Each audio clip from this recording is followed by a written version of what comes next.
Sekarang mari buka Alkitabmu ya. Yang di rumah buka Alkitab. Kita akan segera mendengar kebenaran firman daripada Tuhan. Saudara siap dengar firman Tuhan? Yang di gereja ada amin? Iya, puji Tuhan ya. Sebagian juga ada pakai masker, nggak apa-apa saudara ya. Kita buka Wahyu pasal 2 ayat yang ke-20.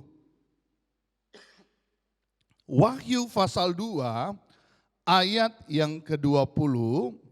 Satu ayat kita akan baca bersama-sama dan ini menjadi acuan firman Tuhan, kebenaran firman Tuhan pada pagi yang berbahagia hari ini. Wahyu 2 ayat yang ke-20 yang sudah dapat katakan amin. Ya, kita baca bersama-sama Wahyu 2 ayat yang ke-20 pada hitungan yang ketiga. 1, 2, 3. Tetapi aku mencela engkau karena engkau membiarkan wanita Isabel yang menyebut dirinya nabiah mengajar dan menyesatkan hamba-hambaku supaya berbuat zina dan makan persembahan-persembahan apa? Berhala. Nah, kita mengenal kitab Wahyu ditulis oleh Yohanes Pembaptis di Pulau Patmos. Dan 7 jemaat di Asia Kecil menjadi gambaran, sekali lagi ya, menjadi gambaran situasi kondisi gereja Tuhan di akhir zaman. Nah, dalam ayat 18 sampai ayat 29, tulisan ini ditujukan kepada jemaat di Tiatira. Dan ayat yang kita sudah baca adalah ayat yang sangat penting. Kenapa? Karena ini sedang terjadi di akhir zaman, saudara. Sekali lagi ayat itu berkata, tetapi aku, A itu huruf besar, artinya Tuhan, aku mencela engkau karena engkau membiarkan wanita Isabel. Siapa wanita Isabel? Kalau kita mundur dalam perjanjian lama, saudara, Isabel adalah orang yang membawa penyembahan dewa Baal ke Israel. Saya ulangi lagi. Isabel adalah orang yang membawa penyembahan dewa Baal ke Israel dan membujuk suaminya Raja Ahab untuk memperbudak diri dengan melakukan apa yang jahat di mata Tuhan. Saudara, ada banyak hal negatif yang Isabel lakukan di perjanjian lama, termasuk ketika Nabi Elia membunuh semua Nabi Baal di sungai Kison. Setelah bertanding di Gunung Karmel, Isabella yang mengambil inisiatif untuk menyuruh membunuh Elia, sehingga Nabi Elia melarikan diri, saudara. Jadi Isabel, sederhananya saya berkata begini, Isabel adalah ajaran sesat atau doktrin yang sesat. Sekali lagi, pengaruh Isabel adalah ajaran-ajaran sesat dan doktrin-doktrin yang sesat. Saudara, kesesatan ini sudah dinubuatkan jauh-jauh hari. Yang setuju katakan amin, saudara. Bahkan roh antikristus itu sudah ada 2000 tahun yang lalu, rohnya ya saudara ya. Jadi kalau saudara lihat fenomena-fenomena di akhir zaman, kalau saudara melihat sesuatu yang ganjil, sesuatu yang aneh-aneh, itu adalah bentuk dari nubuatan. Katakan amin, saudara. Nah, di mana posisi kita gereja Tuhan? Posisi kita gereja Tuhan, kita ada di penghujung dari akhir zaman itu sendiri. Nah, oleh sebab itu, kalau Anda baca dalam Matius pasal 24, akan ada penyesat-penyesat termasuk nabi palsu, Mesias palsu yang menyatakan diri, I am a savior, saya adalah juru selamat. Bukankah itu sudah terjadi, saudara? Dan akan terus terjadi. Tetapi saya ingin saudara perhatikan baik, Alkitab tadi berkata dalam Wahyu 2 ayat 20, yang menyebut dirinya Nabiya. Halo. Saudara, sudah mendengar ada banyak nabi-nabi palsu, saudara. Tapi kali ini seorang wanita, Isabel, dalam Wahyu 2 ayat 20 dia mengaku dirinya Nabiya. Apa ajarannya? Anda perhatikan. Mengajar dan menyesatkan hamba-hambaku supaya apa? Berbuat apa? Halo.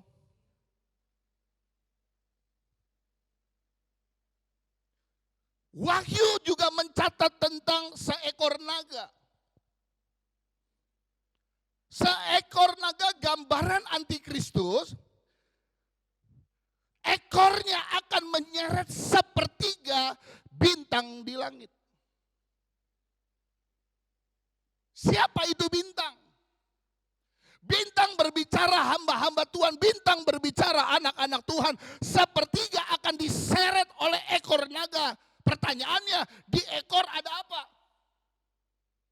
Di ekor naga ada kelamin.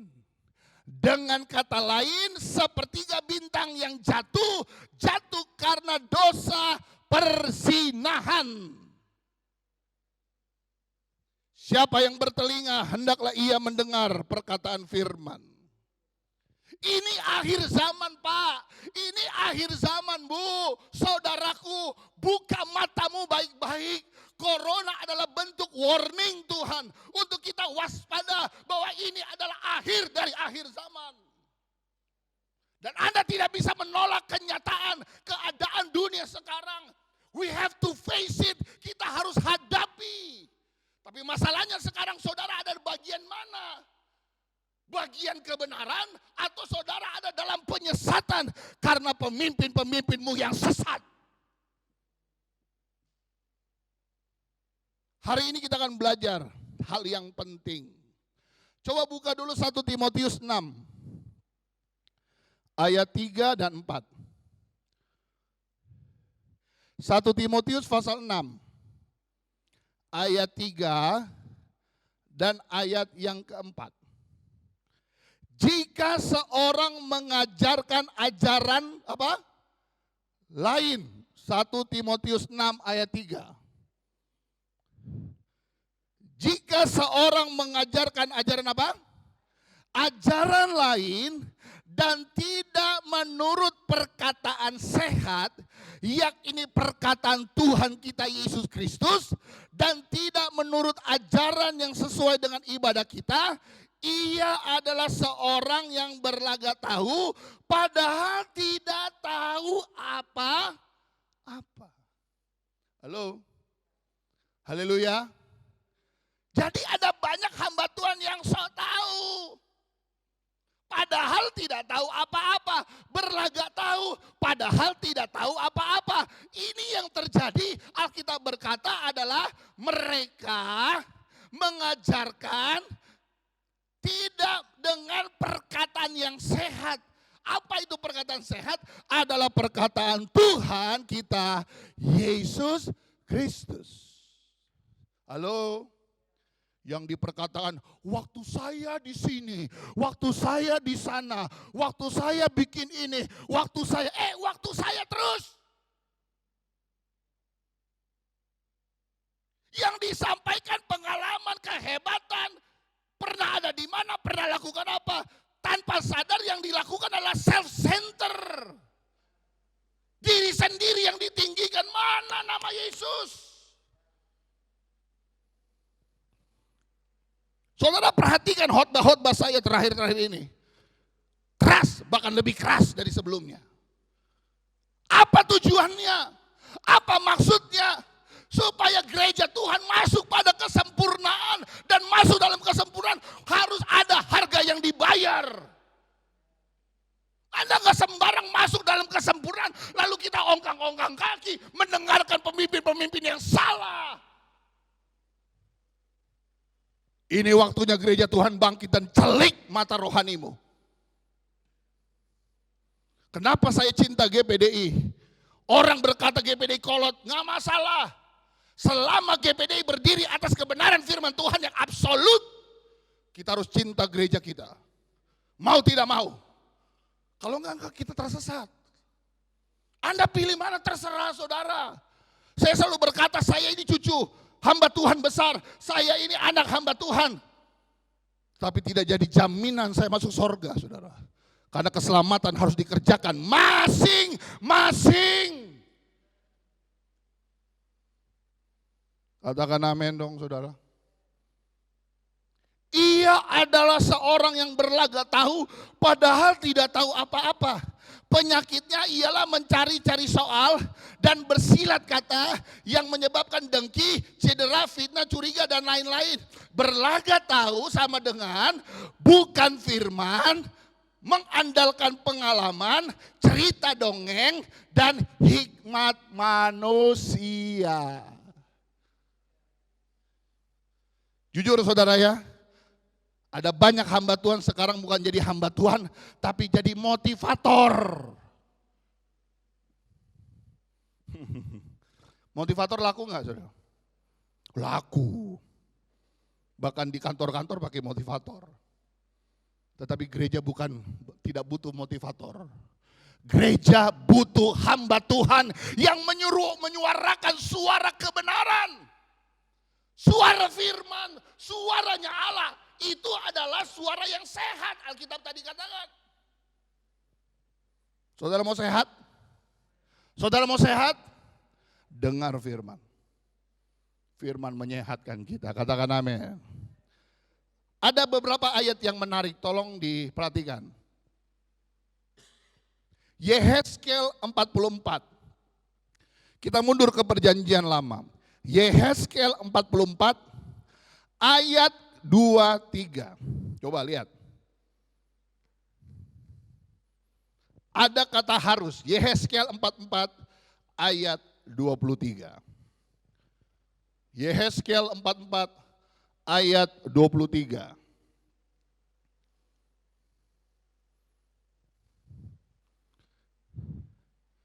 Yehezkiel 44 ayat 23.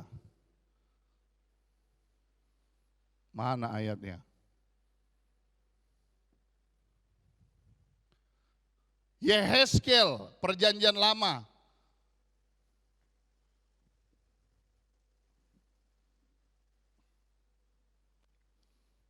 Konsen bro, konsen.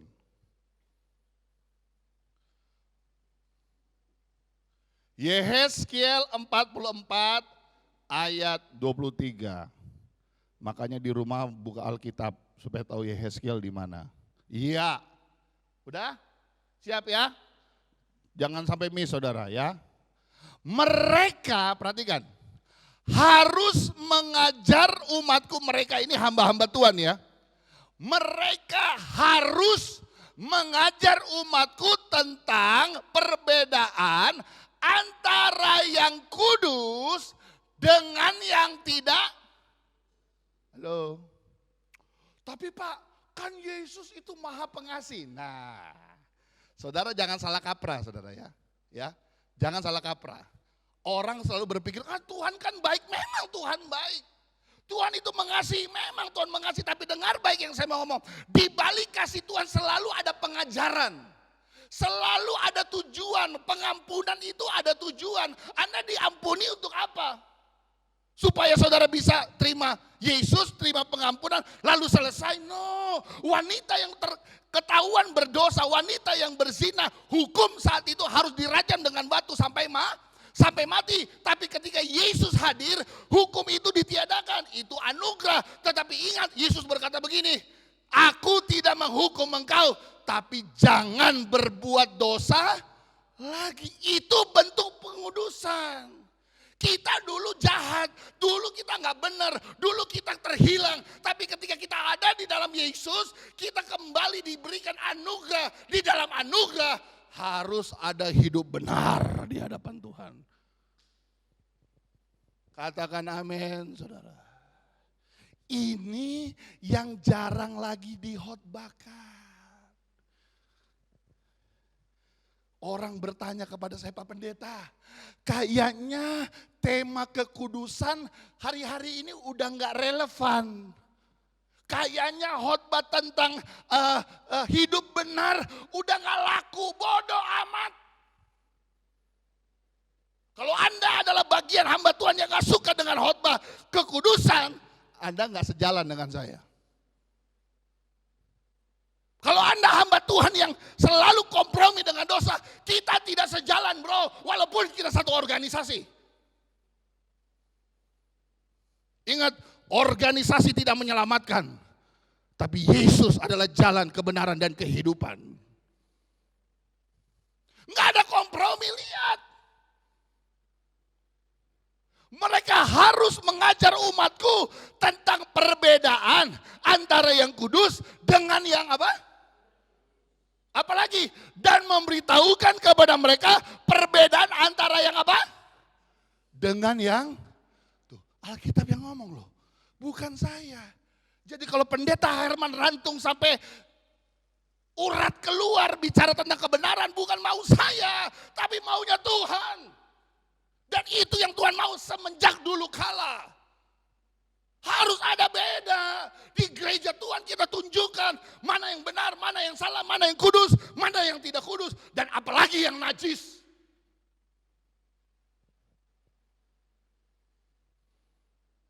Saya selalu katakan bukan berarti GPD Yordan Kebon Baru adalah orang-orang munafik. Merasa diri benar dari yang lain. Enggak. Tapi saya selalu katakan kepada dia, mari berusaha hidup benar. Bapak yang jahat saja anaknya minta roti, gak mungkin dikasih kalajengking. Apalagi kita yang berusaha mau menyenangkan Tuhan tiap hari. Masa ke Tuhan gak berikan pertolongan, kekuatan ekstra buat kita. Itulah fungsinya firman dan Roh Kudus, Pak. Jangan cuma bahasanya aja yang kenceng. Tapi hidup dipimpin oleh Roh, itu jauh lebih berharga. Katakan amin dong, saudara. Haleluya. Dan memberitahukan kepada mereka perbedaan antara yang najis dengan yang tahir. Masih di Yehezkiel. Sekarang pasal 22. Ayat 25. Yehezkiel 22. Ayat 25. Sampai 28. Yang pemimpin-pemimpinnya di tengah-tengahnya seperti singa yang mengaum, yang menerkam mangsanya. Manusia ditelan, harta benda dan barang-barang yang berharga dirampas, janda-janda dibuat bertambah di tengah-tengahnya. Wah, ini unik, saudara. Imam-imamnya, perhatikan ya keadaan waktu itu. Memperkosa hukum Tauratku dan menajiskan hal-hal yang kudus bagiku. Mereka tidak membedakan antara yang kudus dan yang tidak kudus. Tidak mengajarkan perbedaan yang najis dengan yang tahir. Mereka menutup mata terhadap hari-hari sabatku. Demikianlah aku dinajiskan di tengah-tengah apa? Ini yang namanya gereja yang suka kompromi. Saya bisa garansi, dengar ya yang saya mau ngomong. Saya bisa garansi ada satu gereja mega church. Lagu-lagunya kita nyanyikan, diterjemahkan lagi saudara. Tetapi pelayan-pelayannya adalah homoseksual dan lesbian. Tapi Pak, saya rasa hadirat Tuhan. Oh saudara, terlalu mudah kita menilai gereja ada hadirat Tuhan. Sekarang saya mau tanya, ukuran hadirat Tuhan itu apa? Hah? Ukuran hadirat Tuhan apa? Waktu saya menyembah Pak, bulu roma berdiri. Saudara, Anda gak perlu ke gereja bulu roma berdiri. Nonton dangdut, semua bulu berdiri saudara. Benar apa betul? Betul? Apalagi kalau udah digoyang ngebor, goyang itik, woi saudara. Semua bulu berdiri. Pertanyaannya, Tuhan hadir? yang ada nafsu. Betul? Ya kan?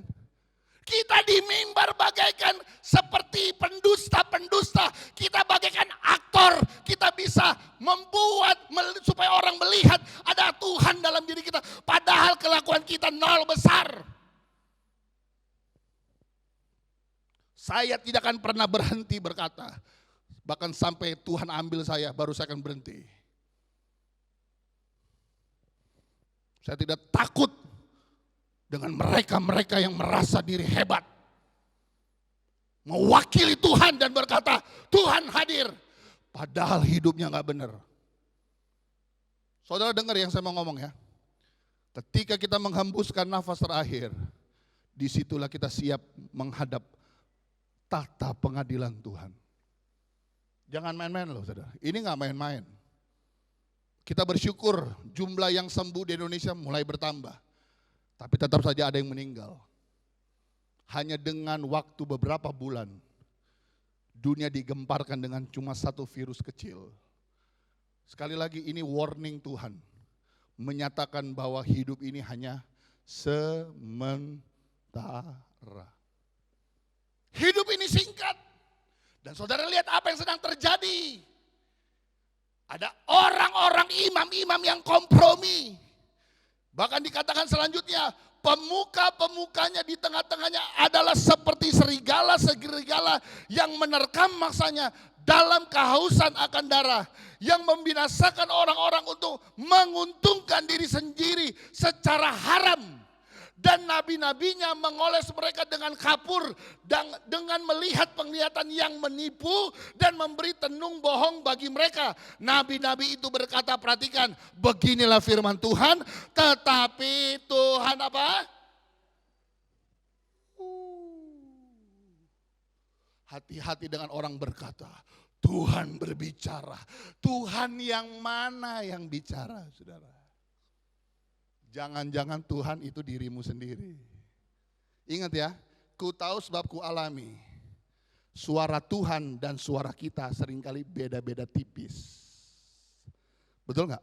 Seringkali suara kita mengikuti suasana. Ini suasananya lagi apa? Sedih. Tiba-tiba Tuhan berkata, aku akan menghapus air mata. Bohong besar, saudara. Ya iyalah, orang nangis kan gak mungkin bersukacitalah senantiasa. Halo? Benar apa betul?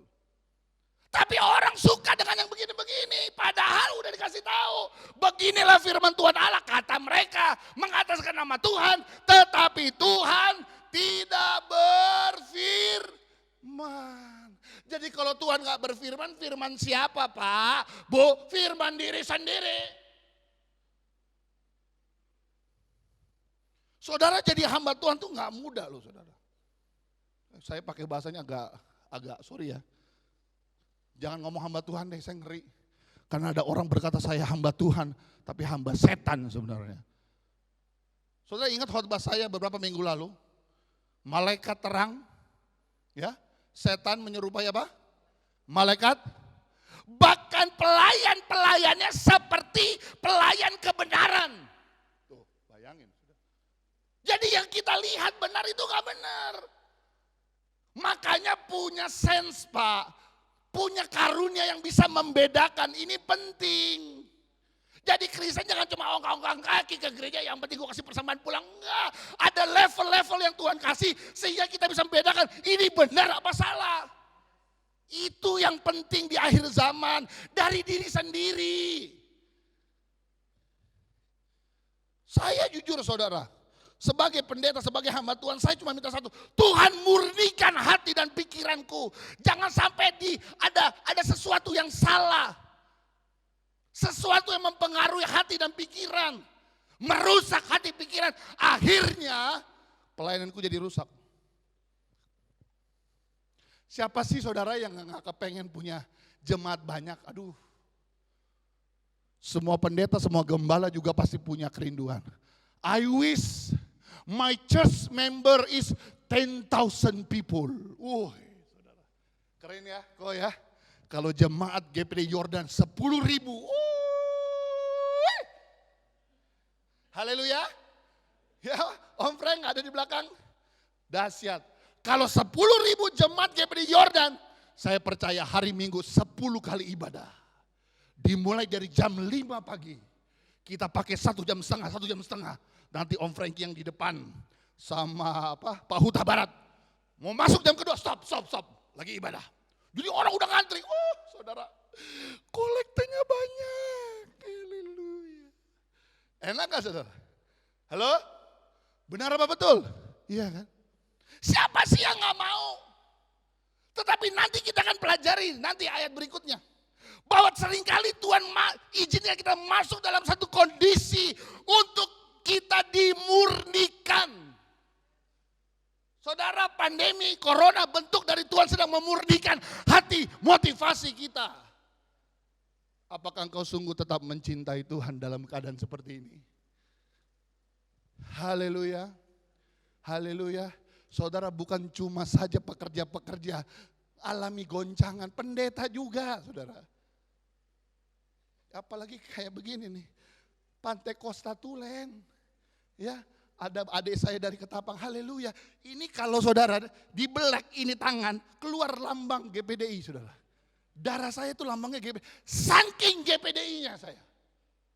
Dan kami diajar di GPDI 100% terbergantung dari bos di atas. Saya nggak ada usaha lain saudara. Saya nggak ada simpenan lain. Cuma nangis aja bos, beras. Tuhan kirim beras. Ya, Bu Gembala sekarang lagi luar biasa. Pagi-pagi dia pada, aduh Tuhan pengen ini. Siang-siang ada yang telepon. Bu Gem di mana? Di rumah. Saya kirim makanan. Oh haleluya. Jangan lupa transfer juga saudara. Haleluya. Kok saudara kayak gak senang saudara? Itulah hamba Tuhan. Tapi apakah sampai sekarang saya komplain? Tulis-tulis di status. Di mana ini organisasi? Kok gak ada kiriman? Bikin malu. Bikin malu saudara. Apakah Tuhan tidak pelihara kita? Walaupun makan Indomie, campur Indomie, tinggal beda-beda aja. Hari ini Indomie daging sapi, siang Indomie daging ayam. Kan yang penting ada ayamnya saudara, ada daging. Haleluya saudara. Anda gak akan mati kelaparan karena Tuhan pelihara kita. Yang percaya katakan amin. Selanjutnya,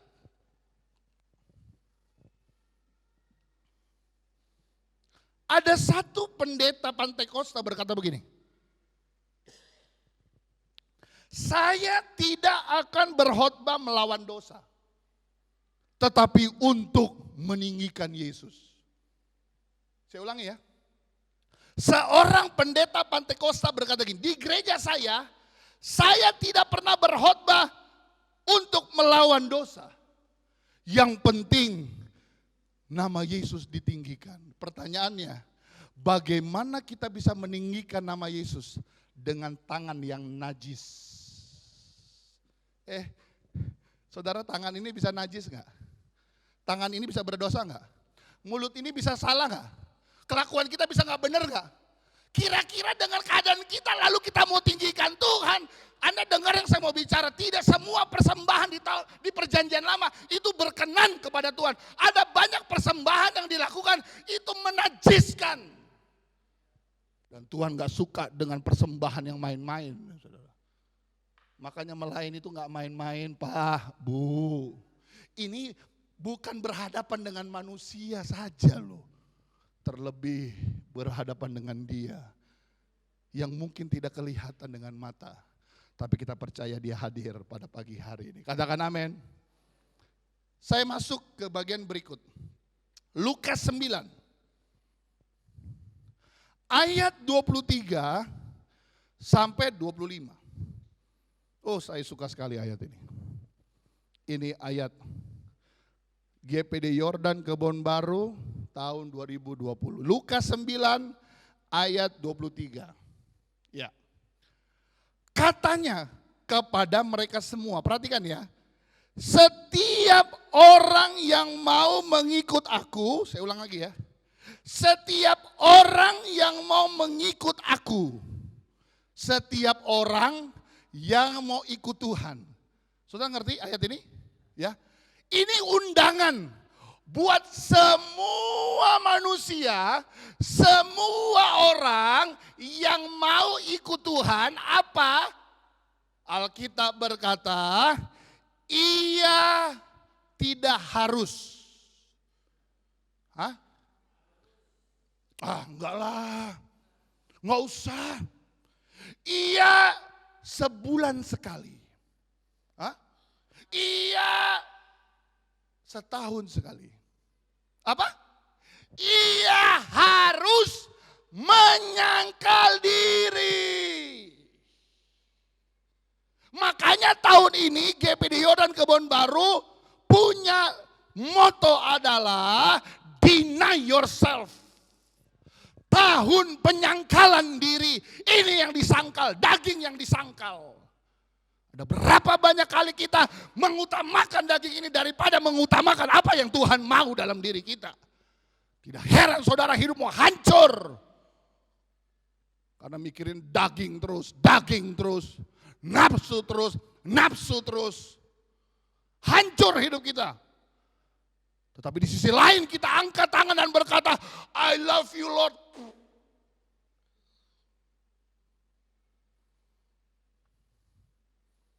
Benar, saudara. Puji Tuhan, khotbah hari-hari ini direkam. Kalau saya tidak ada lagi, Anda dengar lagi apa yang saya ngomong. This is serius, saudara. Ini nggak main-main. Karena roh Nabiya Isabel, ajaran sesat, itu akan terus masuk di gereja. Gereja yang suka kompromi. Jesus is love. Terlalu dangkal ya. Saudara ngerti ya? Gereja yang hanya menawarkan Yesus mengasihi.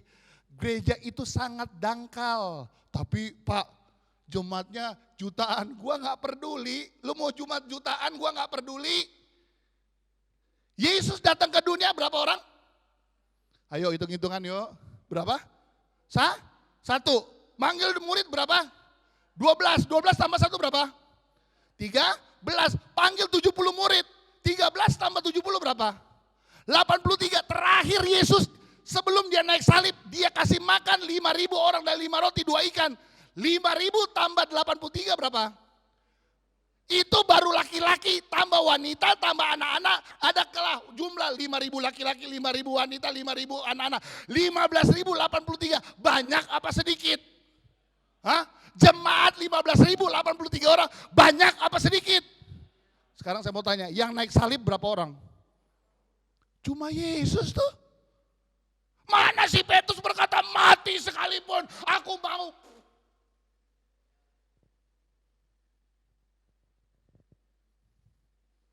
Kalau gereja cuma hebat di ngomong, puji-pujian, penyembah, saya enggak anti dengan itu saudara. Kita akan lakukan terus ketika nanti di sorga, memuji, menyembah Tuhan. Tetapi diri kita bagaimana?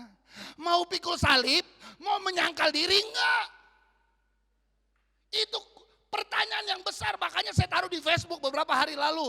Saya mengucap syukur, ya kakak saya di Amerika, dia respon, yang lain cuma like karena takut. Saudara tahu saya tulis apa di Facebook? Saya kasih gambar Tuhan Yesus menawarkan jalan sempit. Tapi orang gak mau jalan sempit, maunya jalan lebar. Jangan-jangan saudara juga maunya jalan lebar. Iyalah Pak, ini udah corona, jalannya sempit amat. Bukan gua, Alkitab yang ngomong. Masuklah, lewatilah jalan yang sempit. Karena ujungnya adalah kehidupan. Tuh, Alkitab tuh. Katakan amin. Ia harus menyangkal diri, memikul salibnya apa? Halo, memikul apa? Salibnya setiap hari dan mengikut aku. Karena barang siapa mau menyelamatkan nyawanya, ia akan kehilangan. Tetapi barang siapa kehilangan nyawanya karena aku, ia akan menyelamatkannya. Apa gunanya seseorang memperoleh seluruh hidup tetapi ia membinasakan atau merugikan dirinya sendiri? Apa artinya orang memiliki seluruh dunia tapi dirinya binasa? Saya tahu saudara punya target. Dalam kerja ada target. Dalam usaha bisa ada target. Tetapi terlebih dari target itu, target kita adalah diselamatkan bersama Yesus dalam kerajaan sorga. Katakan amin, saudara. Filipi 1 ayat 29. Filipi 1 ayat 29. Siap? Kita baca? 1, 2, 3. Sebab kepada kamu dikaruniakan bukan saja untuk percaya kepada Kristus.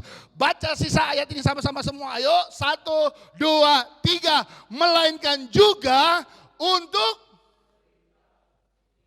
saudara siap menderita. Corona, Pak. Haleluya. Saudara siap menderita? Loh, ini Alkitab yang ngomong loh, bukan saya. Kita bukan saja dikaruniakan untuk percaya. Percaya saja, percaya saja. Kalau nyanyi itu, dahsyat men. Apalagi kita orang Pentakosta, ya enggak bro? Ya kan? Percaya, percaya. Tetapi di balik itu Tuhan juga izinkan kita juga harus ada dalam penderitaan. Kalau ngomong menderita aja kabur. Karena ada banyak gereja salah mengajar.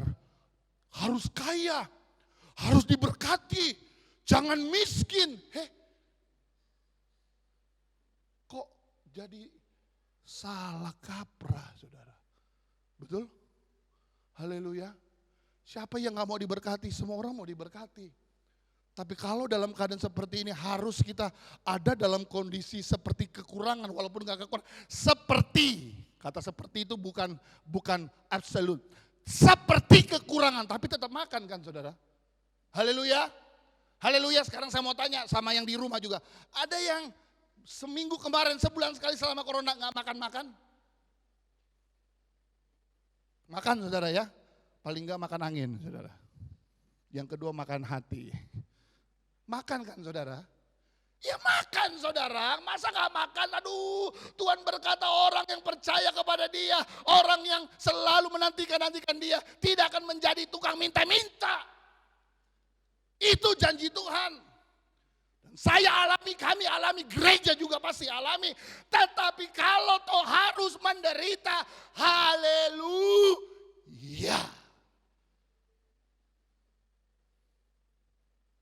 Siap menderita bagi Tuhan. Saya tutup dengan ayat ini. Setelah itu kita akan berdoa. 1 Yohanes 2 ayat 15.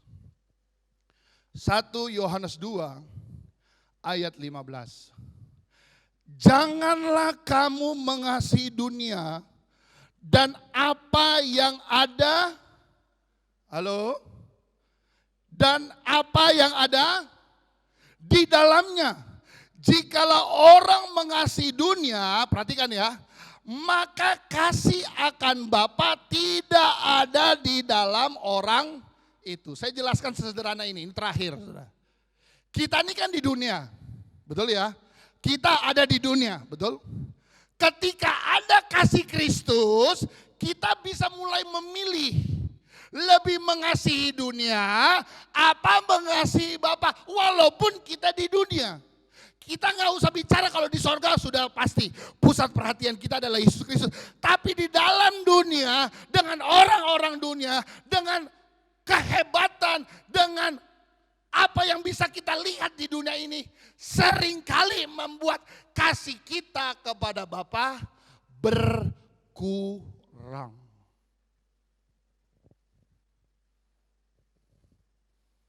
Halo? Alkitab berkata, kalau kita lebih mengasihi dunia, kasih kita kepada Bapa Tidak ada.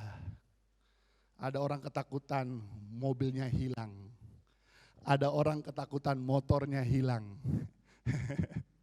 Ayo ngaku aja supaya ringan saudara. Haleluya. Padahal kan lagunya ada, ku tak membawa. Wah, kalau nyanyi itu kayaknya enak bener ya. Apapun juga saat ku datang ke dunia. Nah ini yang gak enak nih, bait kedua nih.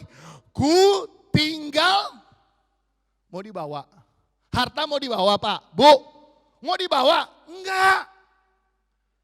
Justru ketika kita di dunia, kita latih diri kita untuk lebih mengasihi Tuhan. Lebih dari segala hal.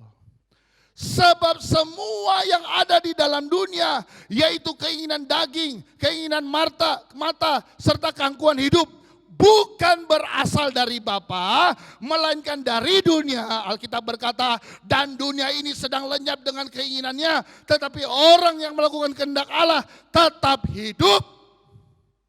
Apa? Tetap hidup apa? Selama-lamanya. Haleluya. Ayat 17 mana? Ini ayat gak bergerak-bergerak dari tadi. Bro, ayo bro. Mana yang pegang operator mana? Waduh. Yohanes 15, 16, 17. Udah bergerak dari tadi, kamu masih di 15. Ya. Dan dunia ini sedang lenyap dengan keinginannya.